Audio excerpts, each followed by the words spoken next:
Welcome back to the 100 Days of Cloud FinOps with Hybr. Today we are going to see the cost allocation feature in the Cloud FinOps portal of Hybr. So I'm going into the Cloud Cost Allocation tab, and as you can see, the overview page gives a quick look at hierarchically allocated cloud cost, where the spend is happening, how is this distributed among different entities in your company, in your enterprise. Depending on how many hierarchical entities that you have, this view provides a quick look at different entities and their children, right? And you can click on any of these nodes to see more detailed granular cost data of what services are being consumed at this level. If you need to drive cost optimization, this gives a good built-in visualization for the cloud FinOps practitioners and the owners. And like any other feature in Hybr, there are rich integration navigation features, so you can go from within this view to a forensics workbench or to a dashboard and whatnot.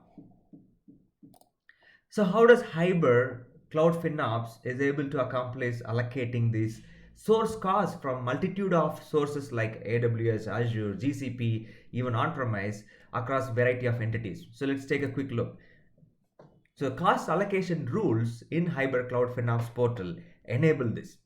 When you create a new cost allocation rule, you are presented with ability to select the source of the data and the level in which you want to allocate or select the source cost from the cloud provider. It may be a subscription, maybe a resource group or tags when it comes to Azure.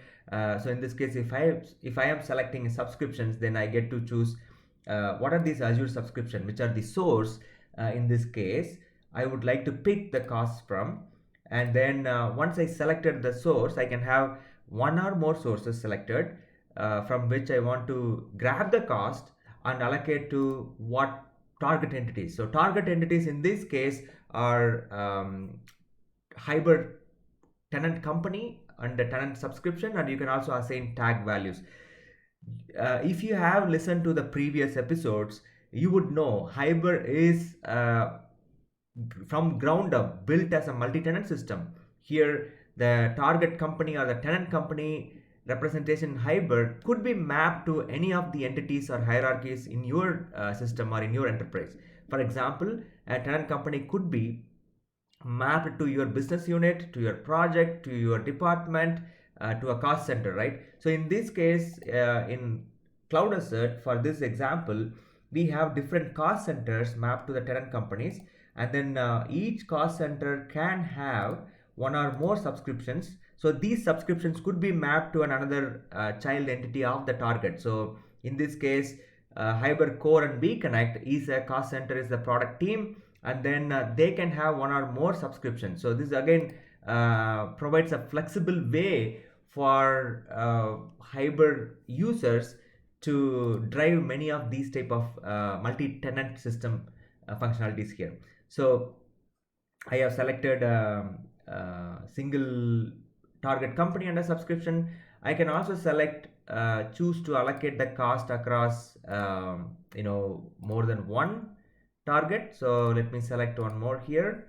So I say okay, and so now we have selected a source subscription and two target entities to which we want to allocate the cost. So in the next screen, I can define the order in which this rule is supposed to be executed, and that will determine, for example, if you want to have a rule to allocate all the untagged resources in a subscription to a specific entity so that they get to go behind those resources and make sure it gets allocated, right?